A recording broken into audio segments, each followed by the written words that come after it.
মায়ের মৃত্যুর পর চাচা আবু তালিবের বাড়িতে মুহাম্মদ বেড়ে উঠতে থাকেন। চাচা তাকে অসম্ভব আদর করতেন এবং মুহাম্মদ ও চাচাকে বিভিন্ন কাজে সহযোগিতা করতেন। যেমন তিনি অন্যান্য বালকদের মতোই মাঠে আবু তালিবের ছাগল চড়াতেন। কিন্তু এ সময় থেকে তাকে চিন্তাশীল মনে হতো।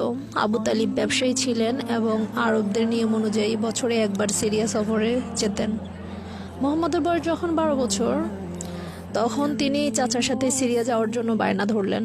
প্রগাঢ় মমতার কারণে আবু তালিব আর নিষেধ করতে পারলেন না।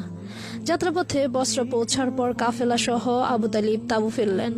সে সময় আরব উপদ্বীপের রোম অধিকৃত রাজ্যের রাজধানী বসরা অনেক দিক দিয়েই সেরা ছিল। কথিত আছে শহরটিতে জার্জিস নামে এক ইয়াহুদি পাদ্রী ছিলেন, যিনি বহাইরা বা বহিরা নামেই অধিক পরিচিত ছিলেন। তিনি তার গির্জা হতে বাহিরে এসে কাফেলার মুসাফিরদের মেহমানদারি করেন।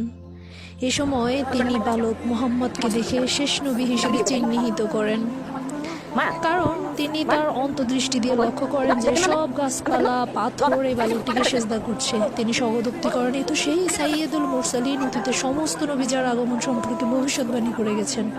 তিনি আবু তালিবকে মুহাম্মদকে সিরিয়া নিয়ে যেতে নিষেধ করেন, কারণ সেখানকার ইহুদিরা তার ক্ষতি করতে পারে। পাদ্রীর কথা শুনে মুহাম্মদকে কয়েকজন ভৃত্যের মাধ্যমে মক্কায় পাঠিয়ে দেওয়া হয়।